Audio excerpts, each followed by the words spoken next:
யாத்திராகமம் 14வது அதிகாரம் அவருடைய 14வது வசனத்தை ஒருவர் வாசிக்க கேட்போம்.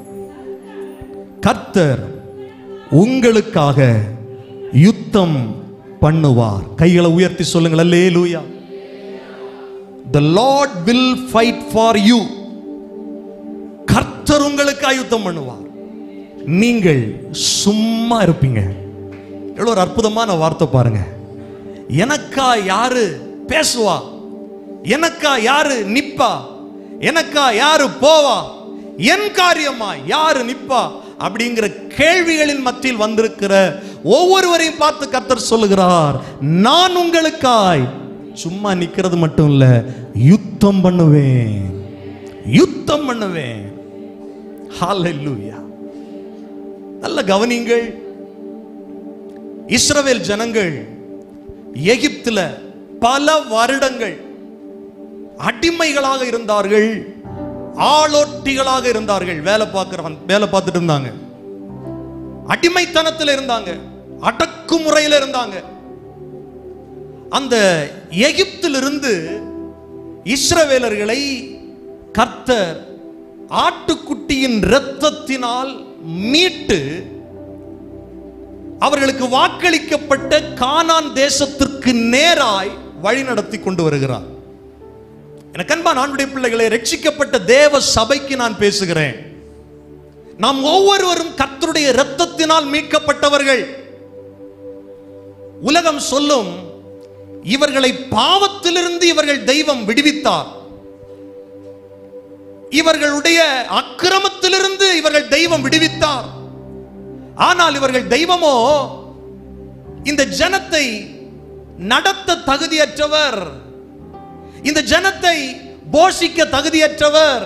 இன்னைக்கு நிறைய சொல்றாங்க பாருங்க, ரட்சிக்கப்பட்ட தேவ பிள்ளைகளை பார்த்து நீங்க பாவம் மன்னிக்கப்பட்டதுன்னு சொல்றீங்க, மீட்கப்பட்ட ஜனம்னு சொல்றீங்க, ஆனா இன்னும் கஷ்டத்துல தானே இருக்கிறீங்க. இந்த வருடத்துல கர்த்தர் வாக்கு கொடுக்கிறார், ரட்சிக்கப்பட்ட ஜனங்களுக்கு கர்த்தர் இறங்கி வந்து யுத்தமும் பண்ணுவார். அவர் நமக்காக அடிக்கப்பட்ட ஆட்டுக்குட்டி மாத்திரமல்ல, நமக்காக இறங்கி அடிக்கிறவர். எத்தனை பேருக்கு நான் சொல்றது புரியுது? ஆமென். சிலுவையில் மாட்டப்பட்ட ஒண்ணுக்கும் உதவாதவர் போல காட்சி அளித்தவர் மாத்திரமல்ல, பைபிள் சொல்லுது, என் தேவன் என் இயேசு சிலுவையிலே கூட வெற்றி சிறந்தவர். உலக பார்வையில் அவரால் ஒண்ணும் முடியாதது போல காட்சி அளிக்கலாம். எனக்காய் அடிக்கப்பட்ட என் இயேசு எனக்காக அடி கொடுக்கவும் ஆயத்தமா இருக்கிறார். இன்னைக்கு வரைக்கும் உலகம் அவர் அடிச்சதை பார்த்திருக்காது, அவர் வைராக்கியமா இறங்கி யுத்தம் பண்ணினதை பார்த்திருக்காது. முதல் முறையாய் பார்வோனும் பார்வோனின் சேனையும் செங்கடலுக்கு முன்னாக இஸ்ரவேலின் தேவன் இறங்கி யுத்தம் பண்ணத கண்ணால பார்த்தது. இஸ்ரவேல் ஜனம் கண்ணால பார்த்தது. எனக்கு அன்பான சபையே, சபை குடும்பங்களே, ஒருவேளை நீ பாரத்தோடு இந்த வார்த்தையை கேட்டுக்கொண்டிருக்கலாம். நான் சபைக்கு போறதுனால, ஆண்டவராய் இயேசு கிறிஸ்துவின் நாமத்தினால ரட்சிக்கப்பட்டதுனால சில காரியங்கள் எனக்கு கிடைக்கல, சில காரியங்கள், சில அனுகூலங்கள் எனக்கு உண்டாகல. இந்த வருஷத்துல கர்த்தர் வாக்கு கொடுக்கிறார், எங்கிருந்தும் அனுகூலம் இல்லைன்னாலும் கர்த்தர் இறங்கி வந்து நான் இருக்கிறேன் அப்படிங்கறத காண்பிப்பார். நம்ம ஆண்டவர் நம்மளை வழியில விட்டுட்டு போற ஆண்டவர் அல்ல. இஸ்ரவேல் ஜனங்கள் யோசிக்கிறாங்க, இதுக்கு நாங்க எங்கே இருந்திருக்கலாம், எகிப்திலே இருந்திருக்கலாமே, எங்களுக்கு முன்னால இந்த செங்கடல் ஒரு பெரிய தடை, ஐயோ பின்னால பார்த்தா பார்வோனின் சேனை, ஒரு அடைக்கப்பட்ட வாழ்க்கை. ஆண்டவர் எங்களை அங்கிருந்து பலத்த கையினாலும் ஓங்கிய புயத்தினாலும் விடுவித்து கொண்டு வந்து எங்களை இந்த வனாந்தரத்தில் அழிக்க கொண்டு வந்திருக்கிறார். இன்னைக்கு நிறைய கிறிஸ்டியன்ஸுக்கு இந்த தாட் இருக்கு பாருங்க, முன்னாலேயும் போக முடியல, பின்னாலேயும் வர முடியல, ஏதோ வந்துட்டோம் ஏதோ வந்துட்டோம். அப்படி அல்ல, நம்ம ஆண்டவரை நீங்க சரியா புரிந்து கொள்ளணும். இந்த யுத்தம், இந்த யுத்த களத்தை ரெடி பண்ணதே யாருன்னா ஆண்டவர் தான். தற்செயல இவங்க அந்த இடத்துல வந்து மாட்டல. நான் கிறிஸ்தவர்களுக்கு சொல்றேன், தேவ சபைக்கு சொல்றேன், நீங்க போற வழி தற்செயலா உண்டானது அல்ல. நீங்க போய் மாட்டல, கர்த்தர் உங்களை அந்த வழியா நடக்க வச்சார். ஒரு களத்தை, யுத்த களத்தை கர்த்தர் ஏற்பாடு செய்கிறார். நீ பாப்ப நான் அடிக்கிறத, உன் எதிரியும் பாப்பான் நான் அடிக்கிறத. ஏன்னா யாத்திராகமம் 14வது அதிகாரம் 14வது வசனத்துக்கு முந்தின வசனம் 13வது வசனத்துல சொல்லப்பட்டதுதான் இந்த வசனத்தோட ஹைலைட்டே. ஏன் தெரியுமா மகனே, உனக்கு இந்த யுத்த களத்தை நான் ஏற்படுத்தி வைத்திருக்கிறேன். ஏன் தெரியுமா இந்த அடைக்கப்பட்ட நிலைமையில ஒரு போராட்டத்தின் மத்தியில உன்னை கொண்டு வந்திருக்கிறேன். அதுக்கு ஒரு மெயின் ரீசன் இருக்கு, முக்கியமான காரணம் இருக்கு. இன்றைக்கு பார்க்கிற இந்த எகிப்தியனை நீ உன் வாழ்நாள்ல என்றைக்கும் பார்க்க முடியாது, ஒரு நாளும் பார்க்க முடியாது. இன்னைக்கு பார்க்கணும்னா நல்லா நீயும் பார்த்துக்க, அவனும் உன்னை பார்த்துக்கட்டும். இதுதான் ஃபைனல் டே. இன்னைக்கு பார்க்கிற உன் வியாதிய இனி என்னைக்குமே பார்க்க முடியாது. இன்னைக்கு பார்க்கிற உன் பிரச்சனைய இனி என்னை விசுவாசிக்கிறவங்க நல்ல கையை தட்டணும். இது நம்முடைய யுத்தம் அல்ல, யுத்தம் கர்த்தருடையது. பைபிள் சொல்லுது, நீ சும்மா இருப்ப, நீ வேடிக்கை மட்டும் பார்ப்ப, வேடிக்கை மட்டும் பார்ப்ப. கவனிங்கள், இந்த போராட்ட களத்தை ஏற்படுத்தினதே தெய்வம் தான். நாம நினைக்கிறோம் நான் தனியா போய் மாட்டிட்டேன், என்னை கண்காணிக்க கர்த்தர் இல்லை அப்படின்னு நினைக்கிறோம். நான் இந்த அதிகாரத்திலிருந்து சில காரியங்களை உங்களுக்கு நான் விளக்கி காண்பிக்க, சில ஆவிக்குரிய ரகசியங்களை உங்களுக்கு வெளிப்படுத்தி காண்பிக்க விரும்புகிறேன். யாத்திராகமம் 13வது அதிகாரத்திலிருந்து இந்த சம்பவத்தின் காரியங்கள் தொடங்குது. யாத்திராகமம் 13ல 17வது வசனத்துல வாசிக்கிறோம், பார்வோன் ஜனங்களை போக விட்ட பின் ஜனங்கள் யுத்தத்தை கண்டால் மனம் அடிந்து எகிப்துக்கு திரும்புவார்கள் என்று சொல்லி பெலிஸ்தியரின் தேச வழியாய் போவது சமீபமானாலும்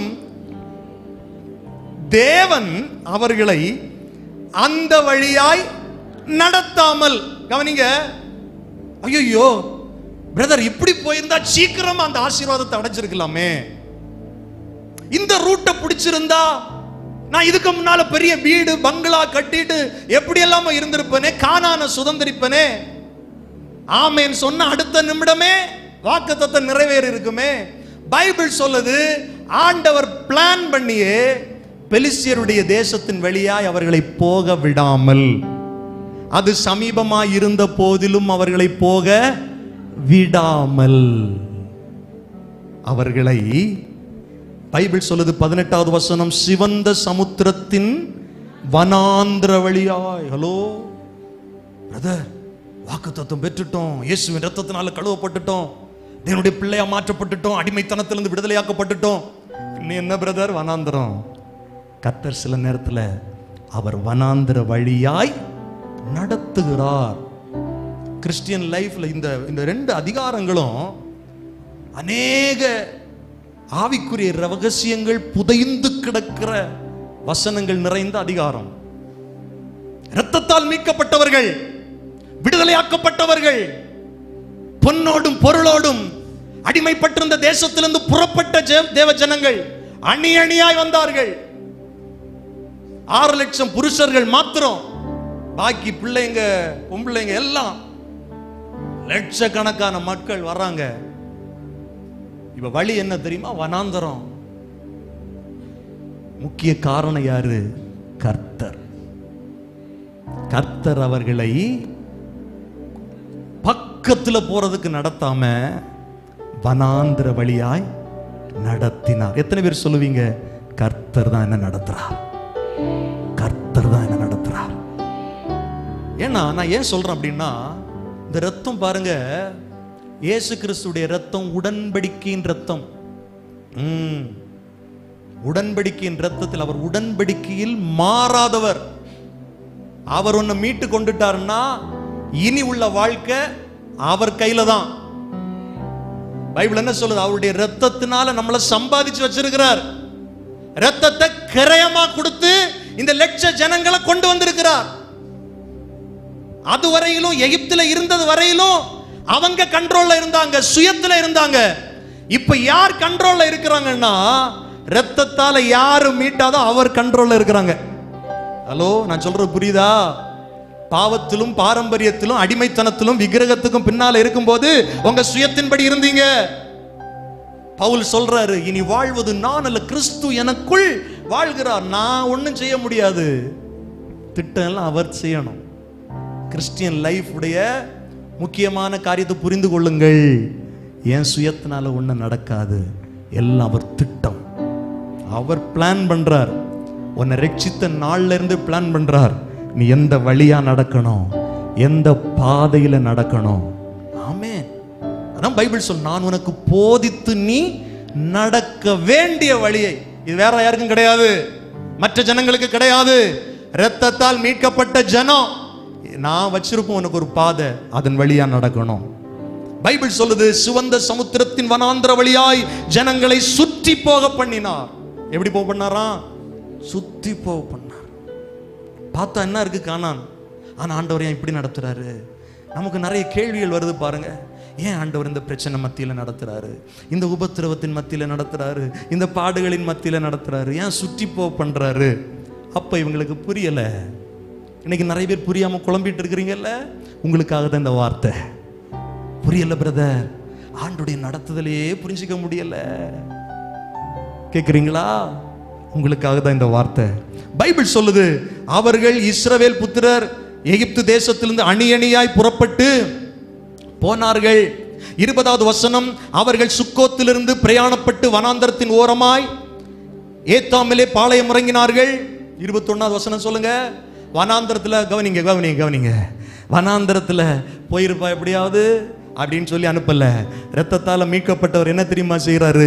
21வது வசனம் சொல்லுது, அவர்கள் இரவும் பகலும் வழி நடக்க கூடும்படிக்கு கர்த்தர் பகலில் அவர்களை வழி நடத்த மேக ஸ்தம்பத்தினாலும் இரவில் அவர்களுக்கு வெளிச்சம் காட்ட அக்கினி ஸ்தம்பத்திலும் அவர்களுக்கு என்ன சென்றார்? முன் சென்றார். வனாந்தரத்தில் யாரு முன் செல்லுகிறது? சொல்லுங்க, கர்த்தர். சத்தமா சொல்லுங்க, யாரு? கர்த்தர். என்னை இரத்தத்தால் மீட்ட என் கர்த்தர் எனக்கு முன் செல்லுகிறார். வனாந்தரத்தில் நான் தனியா இல்ல, அவர் என்னை சுற்றி போக பண்ணினாலும் எனக்கு முன்னால யார் இருக்கா? கர்த்தர். ஹல்லேலூயா. மேக ஸ்தம்பமாய் அக்கினி ஸ்தம்பமாய் இஸ்ரவேலர்களுக்கு முன்பாக சுற்றி நடக்க பண்ணினாலும், நீ சுத்தினா சுத்தி போற வழியில நானும் உன் கூட வருவேன். என் ஜனம், என் இரத்தத்தால் மீட்கப்பட்ட ஜனம். தேவ சபைக்கு வைராக்கியமா சொல்றேன், உங்க மேல கர்த்தர் அவருடைய கரம் இருக்கிறது. அவர் உங்களுக்கு முன் செல்லுகிறார். ஏன்னா நீங்கள் அவருடைய இரத்தத்தால் மீட்கப்பட்டவர்கள், சொந்த ஜனம். நாம் கர்த்தருடைய ஜனம். எத்தனை பேர் ஆமென் சொல்லுவீர்கள்? சுற்றி நடக்க பண்ணார், தனியா விடல. கர்த்தர் அவர்களுக்கு முன் சென்றார். 22வது வசனம் அதை கன்ஃபார்ம் பண்ணது பாருங்க. பகலிலே மேக ஸ்தம்பமும் இரவில் அக்னி ஸ்தம்பமும் ஜனங்களிடத்திலிருந்து விலகி போகவில்லை. கவனன்ட், உடன்படிக்கைன்னா சும்மாவா? இன்னைக்கு கணவன் மனைவி கையை பிடிச்சிட்டு வாழ்வானாலும் தாழ்வானாலும் சொன்னோன்னே நல்லா கையை பிடிச்சி உடன்படிக்கை பண்ணிட்டு கொஞ்சம் கஷ்டம் வந்தோன்னா கையை விட்டுட்டு போறாங்க. தேவன் நம்ம மேல வச்ச உடன்படிக்கை அப்படிப்பட்டதல்ல, அதை விட வலிமையானது. இரத்தத்தினால் ஆகிய உடன்படிக்கை, அநேகருடைய பாவங்களுக்காய் சிந்தப்படுகிற புதிய உடன்படிக்கையின் இரத்தம். உடன்படிக்கையில் உண்மை உள்ள தேவன் அவர்களை விட்டு விலகவே இல்லை, வனாந்தரத்தில் விலகவே இல்லை. மோசே ஒரு நாள் கேட்ட, ஆண்டவரே நீர் எங்களுக்கு முன் செல்லணும், நீங்க வரலன்னா எங்களை அனுப்பாதீங்கப்பா. ஆண்டவர் வாக்கு கொடுத்தார், என் சமூகம் உனக்கு முன்பாக செல்லும்னா செல்லும் தான், அதுல மாற்று கருத்தே கிடையாது. விலகவில்லை. 14வது அதிகாரம் பாருங்க. கர்த்தர் மோசேயை நோக்கி, நீங்கள் திரும்பி அப்படி சொல்லிட்டு என்ன சொல்றாரு? பாளையத்தின் முன்னடியிலே பாளையம் இறங்க வேண்டும் என்று இஸ்ரவேல் புத்திரருக்கு சொல்லு, அதற்கு எதிராக சமுத்திரக்கரையில் பாருங்க, எப்படி நடக்கணும், எங்க நிக்கணும், எல்லாமே அவர் தான் சொல்லுவார். யார் சொல்லுவா? சொல்லுங்க, சொல்லுங்கம்மா. கர்த்தர் சொல்லுவார். பிரதர், ரட்சிப்பு மட்டும் அவருடைய வேலை இல்லை, நம்மை நடத்துவதும் அவருடைய வேலை. கானான்ல கொண்டு போய் சேர்க்கும் வரையிலும் அவர்தான் என்னை நடத்துகிறவர். எத்தனை பேர் ஆமென் சொல்லுவீர்கள்? இந்த தேவன் என்றென்றைக்கும் உள்ள சதா காலமும் நம்முடைய தேவன் என்று சொல்லுகிறவர்கள் அல்லேலூயா சொல்லுங்க. அவர் நம்முடைய மரண பரியந்தம் நம்மை நடத்துவார். அவர் சொல்றாரு, இங்க நில்லுப்பா, முன்னால் என்ன இருக்கு? செங்கடல். இல்ல, இங்கே இரு, பாளையம் இறங்கு, ஸ்டாப் பண்ணு, உன்னுடைய ஓட்டத்தை நிறுத்து. சில நேரம் புரியாது. 3வது வசனம், அப்பொழுது பார்வோன் இஸ்ரவேல் புத்திரரை குறித்து அவர்கள் தேசத்தில் திகைத்து திரிகிறார்கள், வனாந்தரம் அவர்களை அடைத்து போட்டது என்று சொல்லுவான். இதை யாரு சொல்றா? சொல்லுங்க, கர்த்தர் சொல்றார். நான் உங்களை இங்க பாளையம் இறங்க சொல்லி இருக்கிறேன். நீங்க நிக்கும் போது அவன் என்ன நினைப்பான் தெரியுமா? இரத்தத்தால மீட்கப்பட்டு கொண்டு போட்டப்பட்ட ஜனம் இப்ப வனாந்தரத்துல திகைத்து தெரியுது. சபைக்கா போற? ஒண்ணு இல்லாம தான் போவேன். ரட்சிக்கப்பட்டியா? ஆராதனைக்கா போற? உனக்கு ஒண்ணும் இல்லை. இங்க பாரு, எல்லாம் திகைத்து தெரியுது. உலகம் சொல்லும். கர்த்தரே அதை சொல்றாரு. எப்படின்னு அவன் அப்படிதான் நினைப்பான். பிசாசு அப்படிதான் நினைப்பான். கவனிங்க, ஆண்டவர் ஒரு யுத்த களத்தை, போராட்ட களத்தை நமக்கு ஏற்படுத்தும் போது அவன் என்ன நினைக்கிறான்? பிசாசு என்ன நினைக்கிறான்னா, அவனுக்கு ஒண்ணும் புரியல. ஓ, இவங்களை ஆண்டவர் கைவிட்டுட்டார் போல இருக்கு. இவங்க வனாந்தரத்தில் என்ன பண்றாங்க? அலைந்து திரிகிறாங்க. வனாந்தரம் அவர்களை அடைத்து போட்டது என்று சொல்லுவான். இது பிசாசுடைய யோசனை. சில நேரத்தில் நம்ம வாழ்க்கையை பார்த்து கூட அவன் நினைக்கிறான், அவ்வளவுதான், முடிஞ்சிருச்சு, இவன் லைஃப் வனாந்தரத்திலே போக போகுது, வனாந்தரத்திலே இவன் வாழ்க்கை அடைக்கப்பட்டு போக போகுது சொல்லுவான். 4வது வசனம், ஆகையால் பார்வோன் அவர்களை பின்தொடரும்படிக்கு நான், கர்த்தர் சொல்றார், நான் அவன் இருதயத்தை கடினப்படுத்துவேன். ஏன் ஆண்டவரே போராட்டம் அதிகமாகுது? ஏன் பிரச்சனை அதிகமாகுது? நல்ல கவனிங்க, பிரச்சனை பெருசாக பெருசாக அந்த பிரச்சனைக்கு ஒரு முடிவின் உரையை கர்த்தர் சீக்கிரத்தில் எழுதி வச்சிருக்கிறார் ஏற்கனவே. அல்லேலூயா, அல்லேலூயா. ஆண்டவர் சொல்ல, நான் அவன் இருதயத்தை கடினப்படுத்துவேன். அவனுக்கு இந்த யோசனை வரணும் எனக்கு தெரியும். பிசாசு நினைப்பான், நான் யோசிக்கிறது வேற யாருக்கும் தெரியாது. நாமளும் யோசிப்போம், பிசாசு யோசிக்கிறது நமக்கு எனக்கு தெரியாது.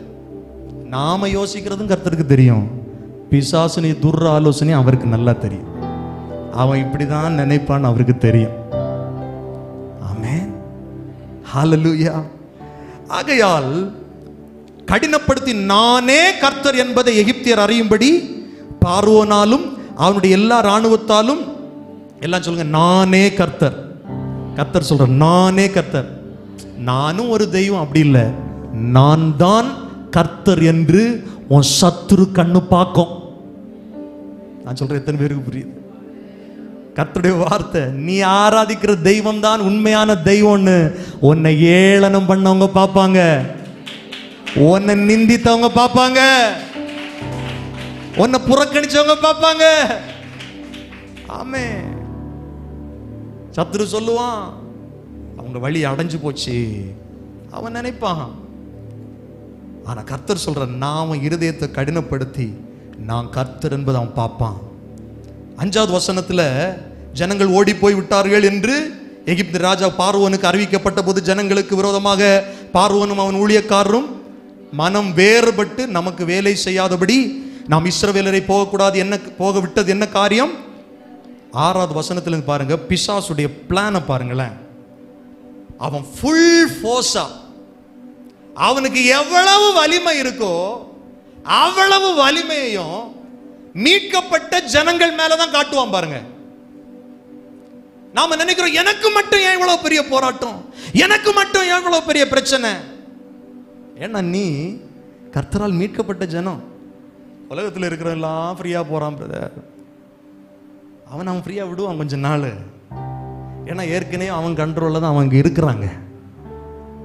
இப்ப இவனுக்கு பிசாசுக்கு என்னன்னா, ஐயோ இவங்களை விட்டுட்டோமே, ஆராதிக்க விட்டுட்டோமே, ஆண்டவரை தேட விட்டுட்டோமே, விடக்கூடாது. பிசாசுடைய தந்திரம் அதுதான். நாம எங்க இருந்து விடுதலை ஆகி வந்தோமோ அந்த இடத்துக்கே திரும்ப நம்ம இழைக்க அவன் முயற்சி செய்வான். எந்த பாரம்பரியத்தை விட்டோமோ, எந்த விக்கிரகத்தை விட்டோமோ, எந்த பாவத்தை விட்டோமோ, எந்த அசுத்தத்தை விட்டோமோ அதுக்குள்ள திரும்ப இழுக்க அவன் ஃபுல் ஃபோர்ஸா, முழு அவனுடைய பலத்தோட அவன் இறங்குவான். அதுதான் பைபிள் சொல்லுது. அவன் தன் ரதத்தை பூட்டி தன் ஜனங்களை கூட்டி, 7வது வசனம் பாருங்க, பிரதானமான 600 பிரதானமான முக்கியமான கூட்டு எவ்வளவு தேவையோ கூட்டிக்கோ, உனக்கு எவ்வளவு ஃபோர்ஸ் இருக்கோ கூட்டிக்கோ, அவனுக்கு எவ்வளவு பலன் இருக்கோ அவ்வளவு பலத்தையும் திரட்டுறான் பாருங்க. எகிப்துள்ள மற்ற சகல ரதங்களையும், எல்லா ரதங்களையும். அவன் கோபம், விட்டுட்டோமே, விட்டு போயிட்டாங்களே. அவைகள் எல்லாவற்றுக்கும் அதிபதிகளான வீரரையும் கூட்டிக் கொண்டு போனான். கர்த்தர் எகிப்தின் ராஜாவாகிய பார்வோனின் இருதயத்தை என்ன பண்ணாரு? கடினப்படுத்தினார். அவன் இஸ்ரவேல் புத்திரரை என்ன பண்ணா? பின்தொடர்ந்தான். இஸ்ரவேல் புத்திரர் பலத்த கையுடன் புறப்பட்டு போனார்கள். 9வது வசனம், எகிப்தியர் பார்வோனுடைய சகல குதிரைகளோடும் ரதங்களோடும் அவனுடைய குதிரை வீரரோடும் சேனைகளோடும் அவர்களை தொடர்ந்து போய் சமுத்திர தண்டையிலே பாகால் சபோனுக்கு எதிரே இருக்கிற ஈரோத் பள்ளத்தாக்கின் முன்னணியிலே பாளையம் இறங்கின அவர்களை கட்டினார்கள், நெருங்கினாங்க. பிசாசு கூட்டம் பின்தொடர்ந்து வருது. 1-2 பேர் இல்ல, அவனுக்கு எவ்வளவு பலம் இருக்கோ அத்தனை பேரும் முழு பலத்தோட வந்து நிக்கிறான். ஆனா இஸ்ரவேல் ஜனங்கள் பலத்த கையினால போனாங்க. அவங்க கையில பட்டயம் கிடையாது, ஆயுதம் கிடையாது, ரதமும் கிடையாது, ஒண்ணும் கிடையாது. நெருங்கினார்கள். கிட்ட நெருங்கின உடனே பைபிள் சொல்லுது, இஸ்ரவேலர்கள் மிகவும் பயந்தார்கள். கவனிங்கள், இந்த பயம் ஏன் தெரியுமா வருது? அவங்களுக்குள்ள விசுவாசம் இல்லை. இன்னைக்கு கிறிஸ்தவ வாழ்க்கையில கூட நிறைய பேருக்கு பயம். பிரச்சனை வந்த உடனே பயம், போராட்டம் வந்த உடனே பயம், பிசாசு கிட்ட வந்த உடனே பயம். ஐயோ என் கையில ஒண்ணுமே இல்லையே, அவன் பெரிய பலசாலியா இருக்கிறானே. நல்லா கவனிக்கணும் தேவனுடைய பிள்ளைகள். உள்ள விசுவாசம் இல்லைன்னா பயம் வந்துடும். பயம் உள்ள இருக்குன்னா விசுவாசம் இல்லைன்னு அர்த்தம். விசுவாசம் இருந்தா பயம் போயிரும். பயம் வந்தா விசுவாசம் இல்லைன்னு அர்த்தம். ஜனங்கள் என்ன பண்றாங்க? ரட்சிக்கப்பட்ட ஜனங்கள். ஆனா இவங்க கூட நிறைய பேர் மற்ற ஜனங்களும் கலந்திருந்தாங்க இவங்க பிரயாணத்துல. அதான் பைபிள் சொல்லுது பாருங்க, யாத்திராகமம் 12:37 இஸ்ரவேல் புத்திரர் ராமசேசை விட்டு கால்நடையாய் பிரயாணம் பண்ணி சுக்கோத்துக்கு போனாங்கள். அவர்கள் பிள்ளைகள் தவிர 6 லட்சம் புருஷர்களா இருந்தார்கள். 38வது வசனம் சொல்லுது, அவர்களோட கூட பல ஜாதியான ஜனங்கள் அநேகரும் போனார்கள். இப்போ பிரச்சனை வந்த உடனே உலகம் ஜனங்கள் கூட இருக்கிற ஜனங்கள் எல்லாம் என்ன சொல்றாங்கன்னா, டேய் இதோட முடிஞ்சு போச்சு. கவனிங்க, பிரச்சனை வரும்போது கூட இருக்கிறவங்க இப்படிதான் பேசுவான், இதோட நீ போறோம், சாப்டர் க்ளோஸ் ஆக போகுது பாரு. அவனும் பேசுவான், நம்மும் பார்ப்போம், கண்ணு பார்த்தோம், மாம்ச கண்ணு பார்க்கும். பைபிள் என்ன சொல்லுதுன்னா, பார்வோன் சமீபித்து வருகிற போது இஸ்ரவேல் புத்திரர் தங்கள் கண்களை ஏறெடுத்து பார்த்தாங்க. சுத்தி பார்க்குறாங்க. முன்னாலேயும் போக முடியாது, இடது பக்கமும் போக முடியாது, வலது பக்கமும் புடிய முடியாது. பின்னால பார்த்தா பார்வோன் சேனன் கிட்டி நெருங்குது. மிகவும் பயந்தார்கள். அப்பொழுது இஸ்ரவேல் புத்திரர் கர்த்தரை நோக்கி கூப்பிட்டார்கள். அப்படி சொல்லிட்டு சொல்றாங்க மோசேயை பார்த்து, எகிப்தில் எங்களுக்கு பிரேத குழி சொல்லுங்க ஐயா. இல்லையான்னா எங்க கூட்டிட்டு வந்த. கிறிஸ்தவ வாழ்க்கையில் இப்படிதானே நிறைய நம்ம சொல்றோம். இதுக்கு நான் அங்கேயே இருந்திருக்கலாமே, இதுக்கு நான் மீட்கப்படாமலே இருந்திருக்கலாமே, நாங்க பேசாம எகிப்து இடத்துல வேலை பார்த்துட்டு இருந்திருப்போமே, அடிமத்தனத்தில் இருந்திருப்போமே, நாங்க இங்க சாகவா வந்தோம், எங்க வாழ்க்கையும் அடைபட்டிருக்கு. நாங்க எகிப்தில் இருக்கும்போது நாங்கள் எகிப்திற்கு வேலை செய்ய எங்களை சும்மா விட்டுறோம்னு நாங்க உங்களுக்கு சொன்னோமே. நாங்கள் வனாந்திரத்தில் சாகிறதை பார்க்கலும் எகிப்தியருக்கு வேலை செய்கிறது எங்களுக்கு அவிசுவாசமான வார்த்தைகளை பேசுகிற கிறிஸ்தவர்கள், ஆண்டுடைய நடத்துதலை கர்த்தரை குறித்த அறிவில்லாத ஜனங்கள். ஒரு பிரச்சனை வந்த உடனே ஆண்டவர் அக்யூஸ் பண்றாங்க, அவர் தான் கொண்டு வந்துட்டார். கவனிங்க, மோசே சொல்றார் கர்த்தருடைய வார்த்தையை. அப்பொழுது மோசே ஜனங்களை நோக்கி சொல்றாரு, பயப்படாதிருங்கள், பயப்படாதீங்க. அவன் கிட்ட நெருங்கிறதுக்கு ஒரு ரீசன் இருக்கு. கர்த்தர் நம்மளை இங்க பாளையம் இறங்க வச்சதுக்கு ஒரு ரீசன் இருக்கு. நம்ம வழி அடைப்பட்டிருக்கிறது ஒரு ரீசன் இருக்கு. கர்த்தர் சொல்லி நாம செஞ்சிருக்கிறோம். கவனிங்க, நல்ல கவனிங்க. சில நேரத்தில் நம்ம நினைக்கிறோம், ஆண்டவர் சொல்லிதானே போனோம் பிரதர், ஆண்டவர் சொல்லிதானே நடந்த, ஏன் நான் அடைபட்டு நிற்கிறேன்? ஒரு சத்துரு ஒன்ன நெருக்கிறதுக்கு ஒரு ரீசன் இருக்குது. காரணம் நான் மறுபடியும் சொல்றேன், இன்னைக்கு நீ பார்க்கிற இந்த எகிப்தியன் கடைசியா நீ பாரு, அவன் கூண்டோடு அழிய போறான். முழு பலத்தை திரட்டி உன் முன்னால வந்து நிக்கிறான்னா முழுசா சாக போறான்னு அர்த்தம். கடைசியா பார்த்துக்க. பிரச்சனை பெருசாகுதுன்னா ஆண்டவருடைய வார்த்தை உங்களை பார்த்து வருது, கடைசியா பார்த்துக்க. இன்றைக்கு காண்கிற எகிப்தியரை நீ என்றைக்கும் உன் வாழ்நாள்ல பார்க்கவே மாட்ட.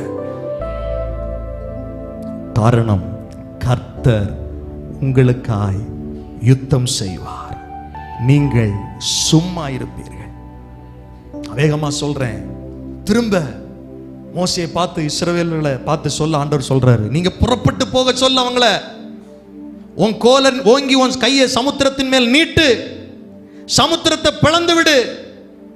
அப்பொழுது இஸ்ரவேல் புத்திரர் சமுத்திரத்தின் நடுவாக வெட்டாந்தரையில் நடந்து போறது போல போவாங்க. இது எப்படி பழக்கம் நினைச்சியா? நான் சொல்றேன், உன் கையை நீட்டு, உன் கோலை நீட்டு, சமுத்திரம் பிளக்கும்.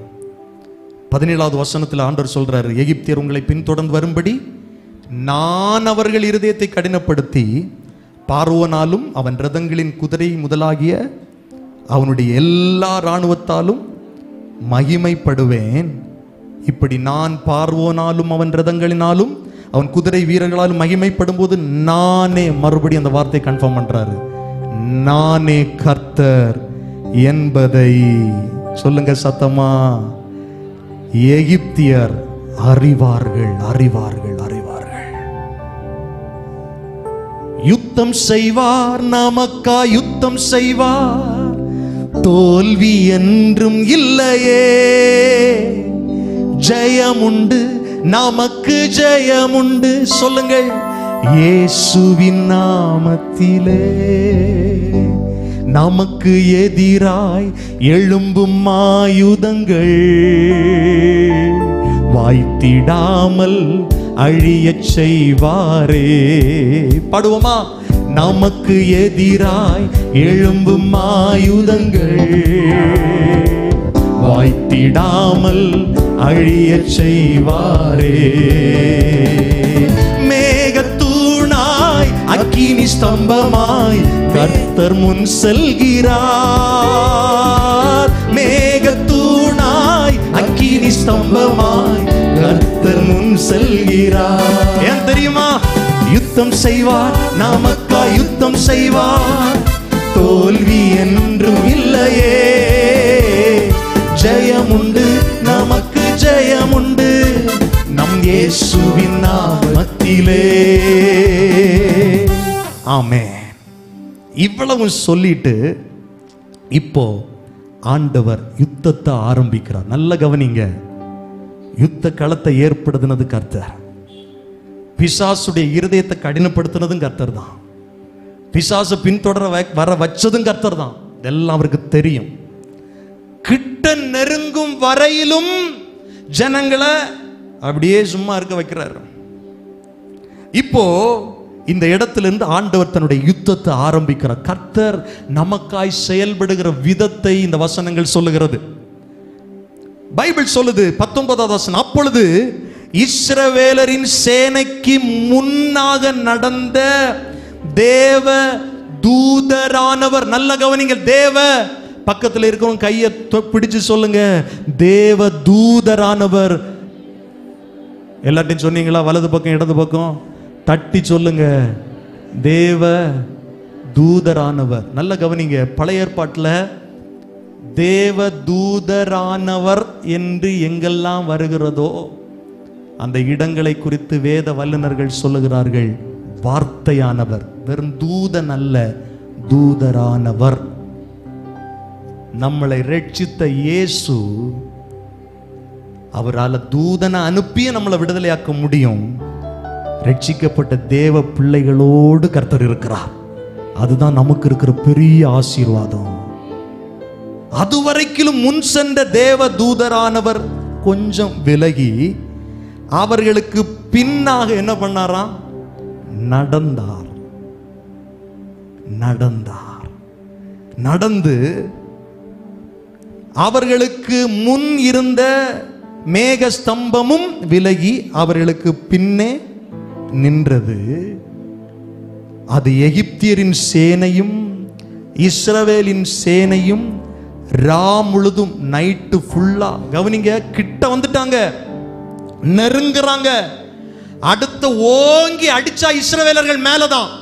கவனிக்கிறீங்களா?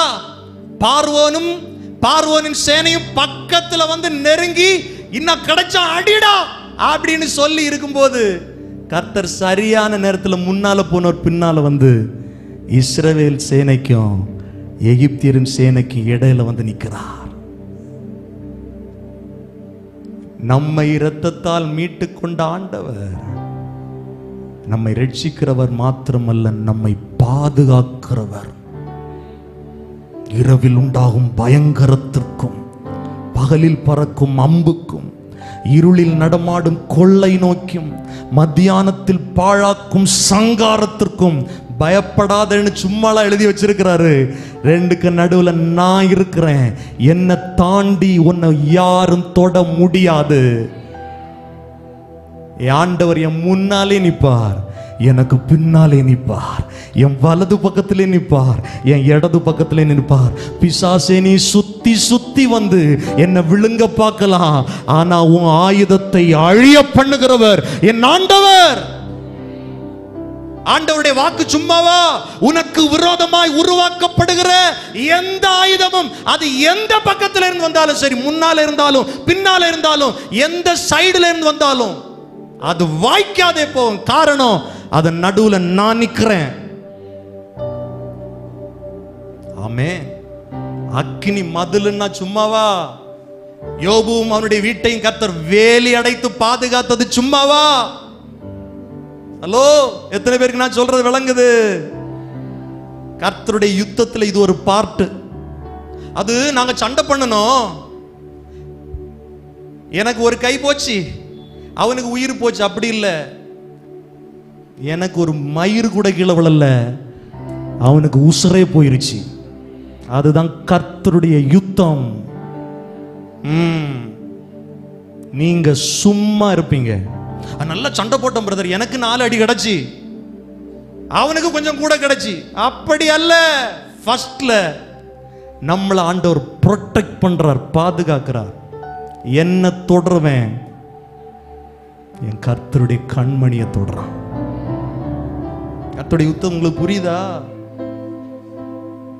யார் ஆராதிக்கிறோம்? ஏன் பயப்படுறீங்க? நம்ம ஆண்டவர் யார் தெரியுமா? வானத்தையும் பூமியும் உண்டாக்கின கர்த்தர், சேனைகளின் கர்த்தர்னு பாடணும் இல்ல, கொஞ்ச நேரத்தில் நான் சொல்லுவேன் அவர் எந்த சேனையின் கர்த்தர் என்று. ஹலோ, சேனையின் கர்த்தர்னு வெறும் பாட்டு இல்ல, வெறும் வார்த்தை இல்ல. அவர் எந்த சேனையின் அடுத்த பகுதியில் உங்களுக்கு சொல்லுவேன். அதுக்கு முன்னால கர்த்தர் நம்மளை பாதுகாக்கிறார். எவ்வளவு அன்பான தேவன் பாருங்க, எவ்வளவு கரிசனை உள்ள தேவன் பாருங்க. இரவு முழுவதும், ஒரு நைட்டு ஃபுல்லா அவன் என்னமோ போராடுறான், எவ்வளவோ போராடி பார்க்கிறான், ஜனங்களை டச் பண்ண கூட முடியல. ஆமென். இரவு முழுவதும் எகிப்தியர் ஒன்றோடு ஒன்று சேராதபடி அவைகள் நடுவில் வந்தது. எகிப்தியருக்கு அது மேகம் அந்தகாரமா இருந்தது, இஸ்ரவேலுக்கோ அது எப்படி இருந்தது? இரவை எப்படிங்க? ஒரு சைடு இருட்டு, ஒரு சைடு வெளிச்சம். அவனுக்கு கண்ணு தெரியல, அவனுக்கு குருட்டாட்டம் பிடிக்குது. ஆனா இஸ்ரவேலர்கள் நைட்டு ஃபுல்லா நல்ல வெளிச்சத்துல இருக்கிறாங்க. இரவை அவர்களுக்கு வெளிச்சமாக்கிட்டு 21வது வசனம், மோசே தன் கையை சமுத்திரத்தின் மேல் நீட்டினான். நீட்டுறது மட்டும்தான் அவன் வேலை. ஆண்டவர் நான் உங்களுக்கா யுத்தம் பண்ணுவேன்னு சொல்லிட்டு அவங்கள நீ விசுவாசத்தோட இரு மகனே, அவ்வளவுதான் சொல்றாரு. நீ விசுவாசத்தோட நட மகனே, விசுவாசத்தோட நீ புறப்பட்டு போ. அவன் கையை நீட்டின பைபிள் சொல்லுது, அப்பொழுது, சத்தமா சொல்லுங்க, அப்பொழுது கர்த்தர் முதல்ல பாதுகாத்தவர் இப்ப யுத்தத்தை ஸ்டார்ட் பண்றாரு. அப்பொழுது கர்த்தர் ராமுழுதும் பலத்த கீழ்காற்றினால் சமுத்திரம் ஒதுங்கும்படி செய்தார். நம் ஆண்டவர் சேனைகளின் கர்த்தர். காற்றும் அவருக்கு கீழ்ப்படியும், கடலும் அவருக்கு கீழ்ப்படியும். இறையாதே அமைதலா இருன்னு சொன்னா இருக்கும். அதுதான் சேனைகளின் கர்த்தர். இவன் ரதங்களை பூட்டிட்டு பிரதான பெரிய அதிகாரிகளை அழைச்சிட்டு ஃபுல் ஃபோர்ஸோட வந்து நிக்கிறான். கர்த்தர் சொல்றார் பாதுகாத்துட்டு அப்படியே ஒரு காத்தை அனுப்பி கடலை ரெண்டா பிளந்துட்டார். ஹல்லேலூயா. சேனைகளின் கர்த்தர் அவர். தன் ஜனத்திற்காக இயற்கையே மாற்றுகிறவர், இயற்கை நிதியையே மாற்றுகிறவர். நீ ஆண்டவரை நம்ப ஆரம்பிச்சிட்டேன்னா உன் வாழ்க்கையில இயற்கையும் உன் வாழ்க்கையில கீழ்ப்படிந்து வழி விலகும். பிரதர், நான் கதை பேசல, சரித்திரத்தை பேசுறேன். அன்றைக்கு செய்த தெய்வம் இன்றைக்கும் நம் நடுவில் இருக்கிறார். நமக்கு முன் செல்லுகிறார், நம்மை பின்னால பாதுகாக்கிறார். ஆமென். பைபிள் சொல்லுகிறது அல்லவா, நம்மை காக்கிறவர் உறங்குவதும் இல்லை. ஒரு நாள் நல்ல நிம்மதியா நாம தூங்க காரணம் அவர் இரவும் பகலும் என்னை பாதுகாக்கிறார். வேடனுடைய கண்ணிக்கு நாம் தப்ப காரணம் அவர் என்னை கண்காணிக்கிறார். நான் போகும் பாதையை அவர் அறிந்திருக்கிறார். ஹல்லேலூயா. எவ்வளவு நல்ல ஆண்டவரை நம்ம ஆராதிக்கிறோம் பாருங்க. கரங்களை உயர்த்தி சொல்லுங்கள் அல்லேலூயா. என்ன நடக்குது பாருங்க. கீழ்காற்றினால் சமுத்திரம் ஒதுங்கும்படி செய்து அதை வறண்டு போக பண்ணினார். ஜலம் பிளந்து பிரிந்து போயிற்று. இஸ்ரவேல் புத்திரர் சமுத்திரத்தின் நடுவே வெட்டாந்தரையில் நடந்து போனார்கள். எல்லாம் சொல்லுங்க சத்தமா, வெட்டாந்தரையில். வெட்டாந்தரையில். சமுத்திரம் ரெண்டா பிரிஞ்சா தண்ணி, அந்த கொஞ்சம் தண்ணிக்கு ஏதாவது இருக்கணும்ல. காற்று, ஆண்டவர் அனுப்பின காற்று அப்படி இல்லை, அப்படியே ட்ரை ஆக்கிருச்சு. என்ன ஆக்கிருச்சு? வறண்டு போக பண்ணிருச்சு. வெட்டாந்தரையில நடந்து போகிறது போல நடந்து போனார்கள். அவர்கள் வலதுபுறத்திலும் அவர்கள் இடதுபுறத்திலும் ஜலம் அவர்களுக்கு மதிலாக. ரெண்டு பக்கமும் நடுவில் போகும்போது ரெண்டு பக்கமும் நின்று வழி அனுப்புவாங்க பாருங்க. எப்பா, இவ்வளவு நாள் உன்னை அடைச்சு வச்சிருந்தேன், ஆனா உனக்கு முன்னால வந்தது அவர் சாதாரணமானவர் அல்ல. என்னை உருவாக்கினதே அவர் தான், வார்த்தையானவர் தான். அவர் கட்டளை இட்டா என்னால வழி திறக்காம முடியாது. தயவா போயிருங்க. எல்லாரும் சொல்லுங்க, என்னை எதிர்க்கிற இயற்கை கூட ஆண்டவர் வந்தா தானாய் வழி திறக்கும். இது நடக்காது, இது இயற்கையில நடக்காது, இந்த மருத்துவத்தால நடக்காது, இந்த பிரச்சனை உனக்கு தீராதுன்னு யாருதான் சொன்னாலும் கர்த்தர் வந்துட்டா ஐ ஆம் வெரி சாரி, அது கூட தடுக்க முடியாது. இயற்கைக்கு அப்பாற்பட்டவர் என்ன ஆண்டவர். நம்ம கண் என்ன பார்க்கும்? இது நடக்காது, இப்படி நடந்தால்தான். நடக்காததை நடத்தி காட்டுகிறவர் தான் சேனைகளின் கர்த்தர். ஆமென் சொல்லுங்கள். 23வது வசனம். அப்பொழுது எகிப்தியர் அவர்களை தொடர்ந்து பார்வோனுடைய சகல குதிரைகளோடும் ரதங்களோடும் குதிரை வீரரோடும் அவர்கள் பிறகாலே சமுத்திரத்தின் நடுவில். 24வது வசனம். கிழக்கு வெளுத்து வரும் ஜாமத்தில் கர்த்தர் அக்கினியும், கர்த்தர் செயல்பட்டுக்கிட்டே இருக்கார் பாருங்க, யுத்தம் பண்ணிக்கிட்டே இருக்காரு. கர்த்தர் அக்கினியும் மேகவுமான ஸ்தம்பத்திலிருந்து எகிப்தியரின் சேனையை பார்த்து அவர்கள் சேனை என்ன பண்ணாரு சொல்லுங்க, கலங்கடித்தார். இஸ்ரவேலர்கள் ஏதாவது செய்யறாங்களா? ஒண்ணு செய்யல. மோசே கையை நீட்டு விளக்கம், நீங்க போங்கம்மா. ஆண்டவர் அவர்களை போக விட்டு பார்வோன் சேனைக்கு கலங்கடிக்கிறார். நல்ல கவனிங்க, உங்களை கலங்கடிச்சவங்களை கர்த்தர் கலங்கடிப்பார்.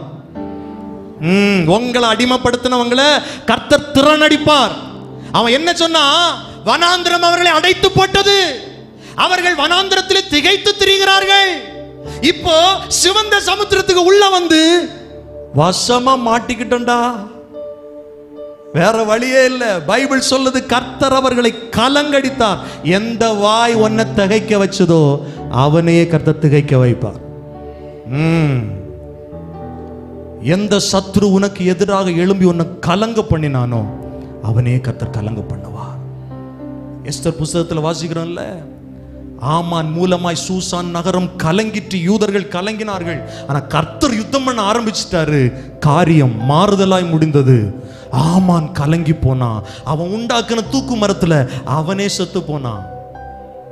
பிரதர், உங்களுக்கு வச்ச யுத்தக்களம் செக்கு உங்களுக்கு இல்ல, உங்க பிசாசுக்கு, உங்கள் எதிராளிக்கு. முதல்ல புரியாது, ஆண்டுடைய திட்டம் விளங்காது. ஒன்னே ஒன்னு, இஸ்ரவேலர்களை போல பயப்படாதீங்க, முறுமுறுக்காதீங்க, விசுவாசத்தோடு தொடர்ந்து போங்கள். செங்கடல் நம்மை எதிர்த்து நின்றாலும், பார்வோன் சேனைகள் பின்தொடர்ந்தாலும், செங்கடல் நம்மை எதிர்த்து நின்றாலும், சொல்லுங்கள், பார்வோன் சேனைகள் பின்தொடர்ந்தாலும்,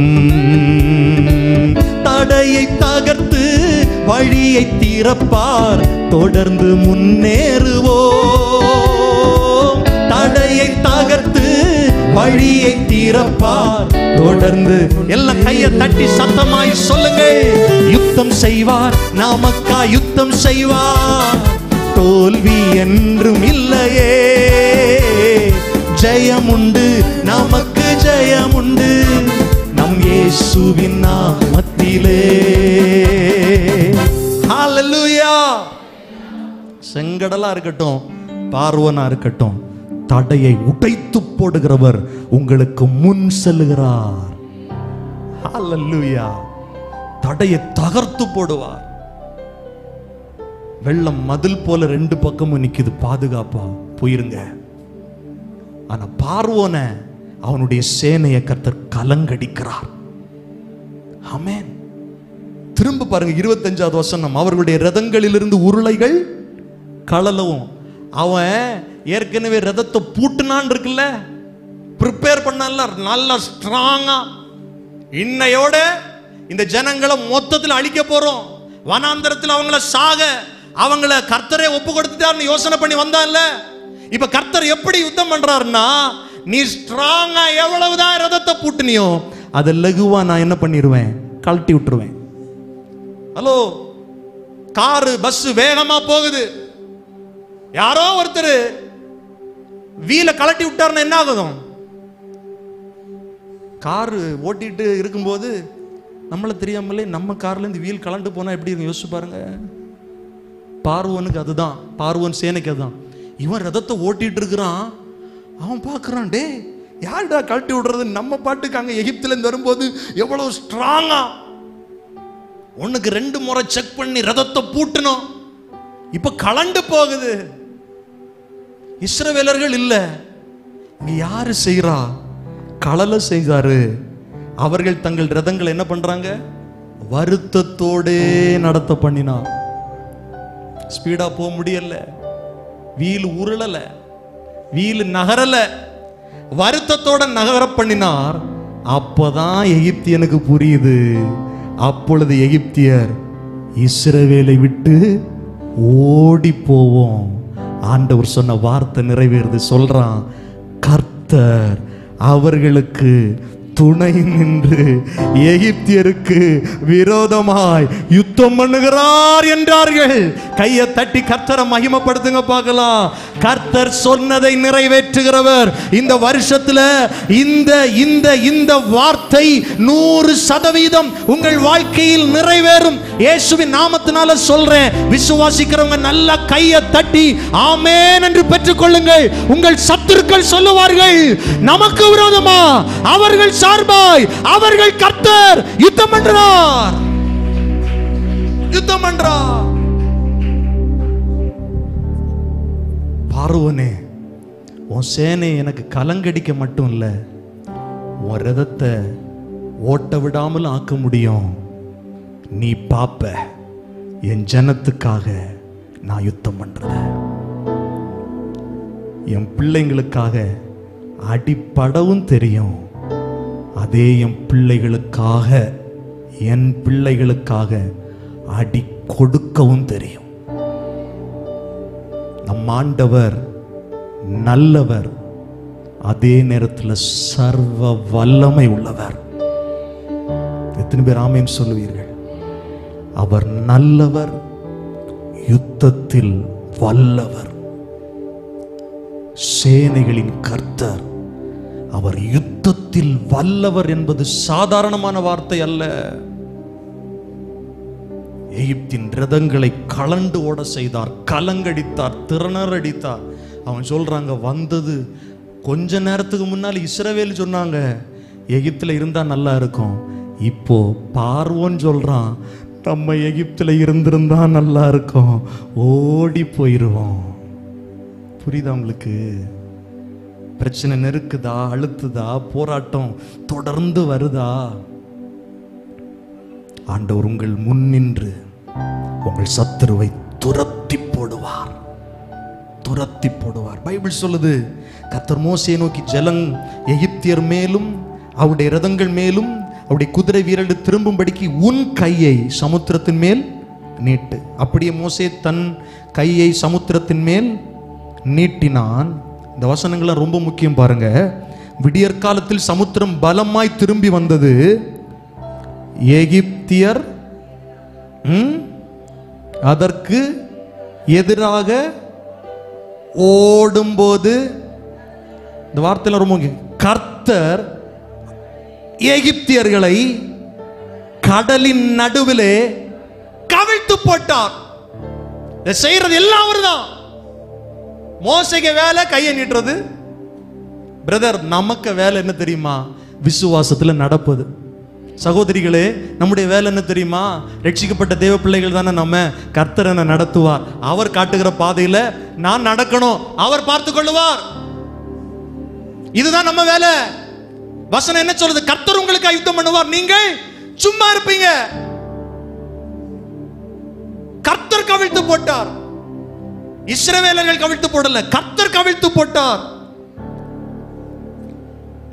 ஜலம் திரும்பி வந்து ரதங்களையும் குதிரை வீரரையும் அவர்கள் பின்னாக சமுத்திரத்தில் பிரவேசித்த பார்வோனுடைய இராணுவம் அனைத்தையும் மூடிக்கொண்டது.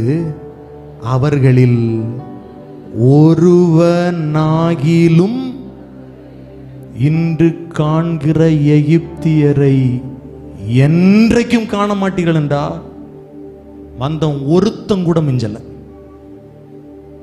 உங்களுக்கு விரோதமாய் போராடுகிற சத்துருவுடைய கிரிய ஒன்றுமில்லாமல் அழிய பண்ண நம் ஆண்டவர் யுத்தத்தில் வல்லமை உள்ளவர். கரங்களை உயர்த்தி சொல்லுங்கள், அல்லேலூயா. 24வது வசனத்துல ஒரு காரியம் இருக்கு, நான் அதை மிஸ் பண்ணிட்டேன். ஆக்சுவலா அதை பாருங்களேன். கிழக்கு வெளுத்து வரும் ஜாமத்தில் கர்த்தர் அக்கினியும் மேகவுமான ஸ்தம்பத்திலிருந்து எகிப்தியரின் சேனையை பார்த்தார்.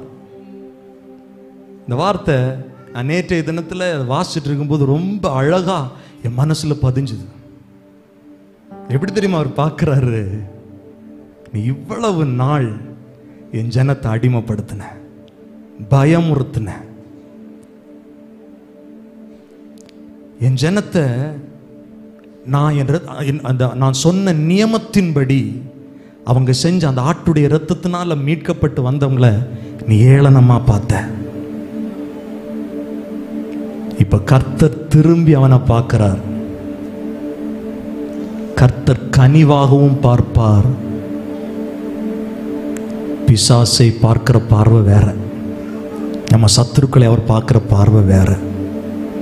பைபிள் சொல்லுது அவருடைய கண்கள் அக்கினி போன்றது. அக்கினி ஸ்தம்பத்தின் நடுவில் இருந்து அவர்களை பார்த்து அந்த பார்வையே உடனே சொல்லுது, அவங்க பார்த்து அவர்கள் சேனையை, அந்த பார்வையே அவங்களை கலங்கடிச்சிருச்சு. ஹலோ, புரியுதா நான் சொல்றது? ஆண்டுடைய பார்வையே அந்த ஜனங்களை கலங்கடித்தது, கவிழ்த்து போட்டார். ஒருவனும் தப்பவில்லை. இஸ்ரவேலர்கள் வெட்டாம் தரையில் நடக்கிறது போல் நடந்து போனார்கள். 30வது வசனம், இவ்விதமாய் கர்த்தர் அந்நாளிலே இஸ்ரவேலரை எகிப்தியரின் கைக்கு தப்புவித்து ரட்சித்தார். கடற்கரையில் எகிப்தியர் செத்து கிடக்கிறதை இஸ்ரவேலர்கள் கண்டார்கள். பார்த்தாங்களா? அதுவரை மற்றவங்களை சாகடிக்கிறவன் இன்னைக்கு செத்து கிடக்கிறான். உங்களுக்கு விரோதமாக எழும்புகிற பிசாசின் கிரியைகள் ஒன்றுமில்லாமல் போகும். பைபிள் சொல்லுது, உன்னை எதிர்க்கிறவனை தேடியும் நீ காணாதிருப்பாய். ஒன்றே ஒன்றுதான் கர்த்தர் நம்மிடத்தில் எதிர்பார்க்கிறார். உன் நட, உன் பார்வை, உன்னுடைய வாழ்க்கை விசுவாசத்தோடு இருக்கட்டும். உனக்கா நான் யுத்தம் பண்ணிக்கிட்டே இருப்பேன். இந்த யுத்தம் இன்றைக்கு இல்லை, உன்னை காணான் கொண்டு சேர்க்கும் வரைக்கும் நான் உன்னை விட்டு விலகுவதும் இல்லை, உன்னை கைவிடுவதும் இல்லை. நல்ல கையை தட்டி கர்த்தரை மகிமைப்படுத்துவோம். வாசல்களே உங்கள் தலைகளை உயர்த்துங்கள், அநாதி கதவுகளே உயருங்கள். கைகளை தட்டி சொல்லுங்கள், தலைகளை உயர்த்துங்கள், அநாதி கதவுகளே உயருங்கள். மகிமையின் ராஜா இயேசு வாசம் செய்திடுவார். சேனைகளின் கர்த்தர் அவர் யுத்தத்தில் வல்லவர். எல்லாரும் இணைந்து சொல்லுங்கள், மகிமையின் ராஜா. தலைக்கு மேல கையை உயர்த்தி தட்டி சொல்லுங்கள், சேனைகளின் கர்த்தர், சேனைகளின் கர்த்தர் அவர் யுத்தத்தில் சபையார் சத்தமாய் யுத்தம் செய்வார், நமக்காய் யுத்தம் செய்வார். தோல்வி என்றும் இல்லையே, ஜெயம் உண்டு, நாமத்திலே யுத்தம் செய்வார், நமக்காய் யுத்தம் செய்வார். தோல்வி என்றும் இல்லையே, ஜெயம் உண்டு, நமக்கு ஜெயம் உண்டு. நம் இயேசுவின் நாமத்திலே நமக்கு எதிராய் எழும்பும் ஆயுதங்கள் வாய்த்திடாமல் அழியச் செய்வாரே. நமக்கு எதிராய் எழும்பும் ஆயுதங்கள் வாய்த்திடாமல் அழியச் செய்வாரே. மேகத்தூணாய் அக்கினி ஸ்தம்பமாய் கர்த்தர் முன் செல்கிறார். மேகத்தூணாய் அக்கினி ஸ்தம்பமாய் கர்த்தர் முன் செல். எல்லா கைகளை தட்டி சொல்லுங்கள், யுத்தம் செய்வார், நமக்காய் யுத்தம் செய்வார். தோல்வி என்றும் இல்லையே, ஜெயம் உண்டு, நமக்கு ஜெயம் உண்டு. நம் இயேசுவின் நாம். எல்லார் கைகளை யுத்தம் செய்வார், நமக்காய் யுத்தம் செய்வார். தோல்வி என்றும் இல்லையே, ஜெயம் உண்டு, நமக்கு ஜெயம் உண்டு. நம் இயேசுவின் நாமத்திலே, நம் இயேசுவின் நாமத்திலே. கையை தட்டி சொல்லுங்க, இயேசுவின். ஆமென், ஆமென். கர்த்தர் நமக்காய் யுத்தம் பண்ணுவார். நின்று காண்கிற எகிப்தியரை என்றைக்கும் நீங்கள் இனி காண்பது இல்லை. உங்கள் பிரச்சனைகளை அவிழ்த்து போடத்தக்கதாக, அழித்து போடத்தக்கதாக இயேசு உங்களுக்கு முன் செல்லுகிறார். நல்ல கையை தட்டி ஒரு 2 நிமிடம் நல்ல ஜெபம் பண்ணுங்க பார்க்கலாம். வாய்களை திறந்து ஸ்தோத்திரம் பண்ணி ஜெபம் பண்ணுங்க பார்க்கலாம். ரீபா ஹாஷா கதா நாமா லாராதா ரேபா லாகதா நாமா. விடுதலை விடுதலை விடுதலை இந்த புதிய ஆண்டில் ஆண்டவரே, சேனைகளின் கர்த்தர் உம்முடைய ஜனங்களுக்காய் நீர் யுத்தம் பண்ணுகிறதற்காய் ஸ்தோத்திரம். எல்லா விதங்களிலும் எல்லா நிலைகளிலும் பிள்ளையுடைய சத்துருக்கள் அழிந்து போகத்தக்கதாய் 2 கரங்களை உயர்த்தி சொல்லுங்க, ஆண்டவரே எங்ககிட்ட நீ ஒண்ணுதான் எதிர்பார்க்கிறீங்க. இந்த வனாந்தரமான பயணத்துல நாங்க விசுவாசத்தை இழந்துடக்கூடாது, விசுவாசத்தை தளர விடக்கூடாது. ஆண்டவரே விசுவாசத்தை தளர விடக்கூடாது. சொல்லுங்க பார்க்கலாம். ஆண்டவர் மோசேட்ட தான் சொல்றாரு, நீ என்கிட்ட எதுக்கு முறையிடுற? ஜனங்களை புறப்பட்டு போ சொல்லு. என் ஜனத்தை அழைத்தது நான் அல்லவா? இந்த போராட்ட களத்தை உண்டு பண்ணினது நான் அல்லவா? புறப்பட்டு போங்கள். என் ஜனத்தை யாரும் தடுக்க முடியாது. கடலும் தடுக்க முடியாது, பார்வோனும் தடுக்க முடியாது, கடல் அலையும் தடுக்க முடியாது. நான் அனுப்புகிற கீழ்காற்று தடையை உடைத்து போடும். நன்றி ஆண்டவரே, நன்றி ஆண்டவரே. அப்படி 2 கரங்களை உயர்த்தி சொல்லுங்க, இந்த அதிகாரத்தில் சொல்லப்பட்ட பாதுகாப்பு என்னை சுற்றிலும் இருக்கிறதற்காய் ஸ்தோத்திரம். சொல்லுங்க, என் குடும்பத்தை சுற்றிலும் இருக்கிறதற்காய் ஸ்தோத்திரம். என்னை தொடுகிறவன் கர்த்தருடைய கண்மணியை தொடரான். உன்னை தொடுகிறவன் என் கண்மணியை தொடரான்னு கர்த்தர் சும்மா சொல்லல. ஆண்டவரை தாண்டி உன்னை யாரும் தொட முடியாது, உன் மேல கையை வைக்க முடியாது. இயேசுவின் நாமத்தினால் உன்னை எதிர்க்கிறவள் இல் பொருளாவார்கள். பைபிள் வார்த்தை சொல்லுதில்லை, இல் பொருளாவார்கள், ஒண்ணு இல்லாம போவாங்க. கர்த்தர் அதை செய்வார். சிவந்த சமுத்திரத்தின் கரையில எகிப்தியர் செத்து கிடக்கிறதை இஸ்ரவேலர்கள் கண்டார்கள். இதை பார்த்து கர்த்தர் மேல விசுவாசம் வைக்கிறாங்க. ஆனால் தேவ பிள்ளைகள் அப்படி அல்ல. வனாந்தரமான போராட்டமான வாழ்க்கையிலும் அவர் மேல் விசுவாசம் வைக்கணும். ஆண்டவரே, புதிய வருடத்தில் நீர் சொன்ன வார்த்தைக்காய் நன்றி ஆண்டவரே. இன்று காண்கிற எகிப்தியரை என்றைக்கும் காண மாட்டீர்கள். இது வெறும் வார்த்தை அல்ல, அதை இஸ்ரவேலுடைய கண்களுக்கு முன்பாகவும் எகிப்தியருடைய கண்களுக்கு முன்பாகவும் நிறைவேற்றினது போல இந்த வருடத்துல என் ஜனம் கண் முன்னால நிறைவேற்றுங்கப்பா, நிறைவேற்றுங்கப்பா, 100% நிறைவேற்றுங்கப்பா. இந்த சத்தம் யாருடைய காதுகளில் எல்லாம் கேட்கிறதோ, கர்த்தர் யுத்தம் பண்றத, கர்த்தருடைய பிள்ளைகளுக்கு யுத்தம் பண்றத ஒவ்வொருவரும் பார்க்கட்டும். நம்முடைய பிள்ளைகளை எதிர்க்கிறவர்களும் பார்க்கட்டும். கர்த்தர் அவர்களுக்கு துணை நின்று யுத்தம் பண்றார். வருடத்தில் இப்பொழுதே இந்த வார்த்தைகள் கிரியை செய்கிறதற்காய் ஸ்தோத்திரம். ஆசீர்வாதத்தோடு அனுப்பும் ஆண்டவரே. இயேசுவின் நாமத்தில் ஜெபிக்கிறோம் நல்ல பிதாவே. ஆமென், ஆமென்.